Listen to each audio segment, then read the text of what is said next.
అత్యుత్తమ ప్లేస్మెంట్స్ తో ఎంఎన్సీ కంపెనీలలో ఉద్యోగమే లక్ష్యమా? ఇంజనీరింగ్ చదవాలనే మీ పిల్లల కలని కేజీ రెడ్డి కాలేజ్ తో నిజం చేసుకోండి. అండ్ సాయి కుమార్ గారు అంటే ఇండస్ట్రీలో ఒక లెజెండరీ పర్సనాలిటీస్ అంటే ఆయన ముందు వరుసలో ఉంటారు. అంత పెద్ద యాక్టర్. మీరు ఆయన కూతురుగా వర్క్ చేశారు ఈ సినిమాలో బ్యాండ్ మేళం. సో ఆయనతో జర్నీ ఎలా ఉండింది? సో వెరీ స్పెషల్ అండి. అయ్యో!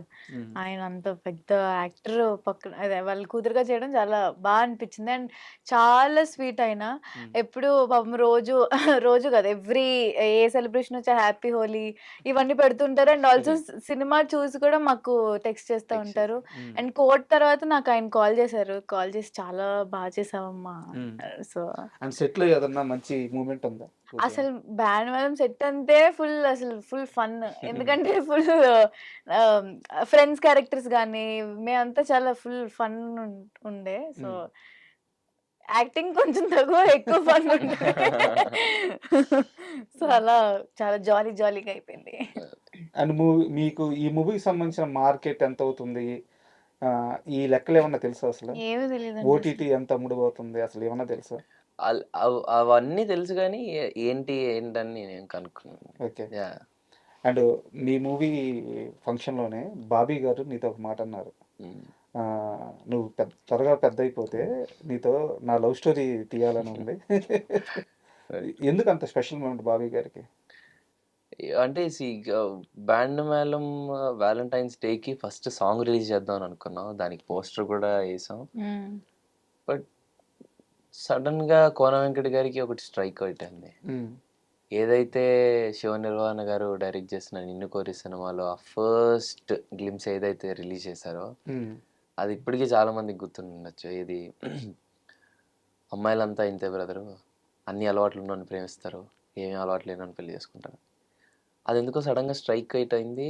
ఇమీడియట్ గా మా బ్యాండ్ మేళంలో ఏదైతే ఒక మంచి కోర్ సీక్వెన్స్ ఉంటుందో ఆ సీక్వెన్స్ అలా కట్ చేయించారు. అది కట్ చేయించి సార్ ఇప్పుడు నెక్స్ట్ బాబీ సార్ దానికి రైటింగ్స్లో ఉన్నారు కాబట్టి వెళ్ళారనమాట కలవడానికి. సో వెళ్ళి ఆ రోజు ఆ వీడియో వస్తే అది పెట్టి చూపించారు అంతే. దెన్ బాబీ అన్న ఇస్ లైక్ సార్ అసలు మీరు ఏం పెట్టద్దు, ఇంత మంచి ఇది ఉన్నప్పుడు ఇదే మీరు రిలీజ్ చేయండి అని అన్నారు. ఆయన రిపీటెడ్లీ చూశారు. ఆ రిపీటెడ్లీ చూసి నాకు ఒకరోజు ఫోన్ చేసి, అంటే అదే ఎప్పుడైతే కోనగారితో ఉన్నప్పుడు ఫోన్ చేసి నాతో మాట్లాడారు. బ్రిలియంట్ పర్ఫార్మెన్స్ రోషన్, అద్దరు కొట్టావు. అంటే ప్రతి ఒక్క అంటే యాజ్ అన్ యాక్టర్గా ఎలా ఉంటుందంటే అండి, మనం ఏదో ఆ ఫీలింగ్ తెలియకుండా కెమెరాలో తెలియడానికి ఎన్నో ప్రెప్ చేసుకొని ఆ లిప్ ఇది కానీ ఐస్లో బ్లింక్ చేయకుండా ఐస్లో టీయర్స్ అలా ఉంచడం కానీ ఇన్ని చేస్తాం కదా. దాన్ని ఎవరన్నా ఎప్పుడన్నా రికగ్నైజ్ చేసినప్పుడు అది ఎంత హ్యాపీగా ఉంటుంది తెలుసా. సో అది కంటిన్యూస్గా ఏవైతే నేను చేసినా అన్నీ ఆయన వరుసగా లైన్లో చెప్తూ ఉంటే ఐ ఫెల్ట్ వెరీ హ్యాపీ. ఓ మనం చేసిన దానికి జస్టిఫికేషన్ వచ్చింది అని. ఆ రోజు స్టేజ్ ఎక్కి ఆ మాట అనడం చాలా బాగా అనిపించింది. అండ్ ఒక మంచి బాధ్యత కూడా పెరిగింది, ఇంకా బాగా చేయాలేమో అని. అండ్ శ్రీ మీది ఒక వీడియో చూశాను.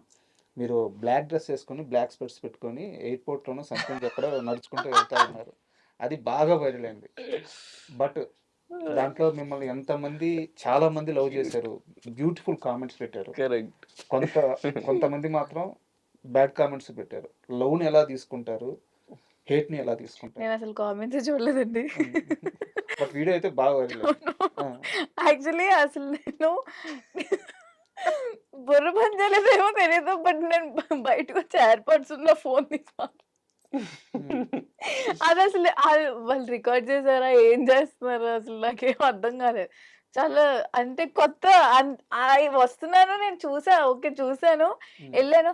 నేను ఇలా తీసి ఇది చేసుకుంటుంది కూడా వీడియో తీసారని నాకు తెలియదు అసలు. సో హే అంటే కామెంట్స్ అనేది ఆబ్వియస్లీ వస్తాయి, బట్ నేను పట్టించుకున్నాను అసలు. అంటే యాక్చువల్గా ఒక స్టార్ హీరోయిన్కి రావాల్సిన క్రేజ్ ఆల్రెడీ వచ్చేసింది. సో ఇట్లాంటివన్నీ చాలా జాగ్రత్తగా హ్యాండిల్ చేసుకోవాలి. సో ప్లస్ ఉంటుంది, మైనస్ ఉంటుంది. సో దానికి ప్రిపేర్ అయి ఉన్నారా? ఫస్ట్లీ నేను ఎంత అయితే లవ్ని తీసుకుంటానో ఆ కామెంట్స్ కూడా నేను అసలు అంటే పట్టించుకోను. ఓకే వాళ్ళు ఏమైనా ఒక అది సెన్సిబుల్ అనిపిస్తే మట్టుకు లేదా అసలు పట్టించుకోను. అండ్ మీ ఇద్దరి గురించి మీ మాటల్లో ఒకసారి తెలుసుకుందాం. రోషన్లో మీకు నచ్చే గుడ్ క్వాలిటీ ఒకటి చెప్పండి, బ్యాడ్ క్వాలిటీ ఒకటి చెప్పండి. ఎప్పుడే ఏడిపిస్తాడండి. నాకు అది అస్సలు నచ్చదు. ఉమ్, అది బ్యాడ్ క్వాలిటీ. ఉమ్, గుడ్ క్వాలిటీ ఏంటంటే ఆహ్, ఏం చెప్పాలి? ఏం చెప్పాలని ఆలోచిస్తుంది. అంటే చాలా బ్యాడ్ ఉన్నాయి. క్వాలిటీ ఏమో చాలా ఫాస్ట్ గా చెప్పేసింది. గుడ్ క్వాలిటీ అని కాదు గానీ, నాకు ఎప్పుడైనా గానీ ఆహ్, వీడు ఎలా అంటే అసలు ఏమని చెప్తా అంటే నేనైనా గానీ నార్మల్‌గా నాకు ఒక 100 ఆలోచనలు తిరుగుతాయి. బట్ ఈ అబ్బాయి అసలు అలా కాదు. అసలు ఎంత కాన్స్టెంట్ ఉంటాడంటే సినిమా మీద నాకది చాలా ఇష్టం.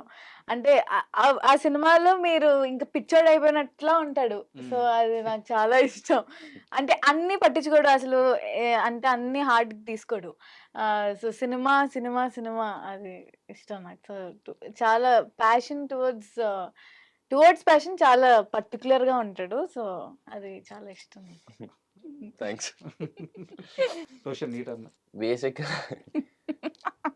365 డేస్ తిరిగి అన్ని మూడ్ స్వింగ్సే ఉంటాయి బేసిక్‌గా. అంటే ప్రతి ఒక్క మినిట్ మూడ్ స్వింగ్స్‌లోనే ఉంటది. ఉమ్, ఇన్సిడెంట్ అలా ఇప్పుడే నవ్వుతది, ఇప్పుడే ఏడుస్తది, ఇప్పుడే కోపడుతది. అది అంటే ఇప్పుడు ఇన్ని డేస్ నేను ట్రావెల్ చేసినా తన యాక్చువల్ క్యారెక్టర్ అని నాకు ఇప్పటికీ అర్థం కాదు. అదో బ్యాడ్ థింగ్ అనొచ్చో ఏంటో తెలీదు. ఉమ్, ఒక గుడ్ థింగ్ ఏంటంటే ఆహ్,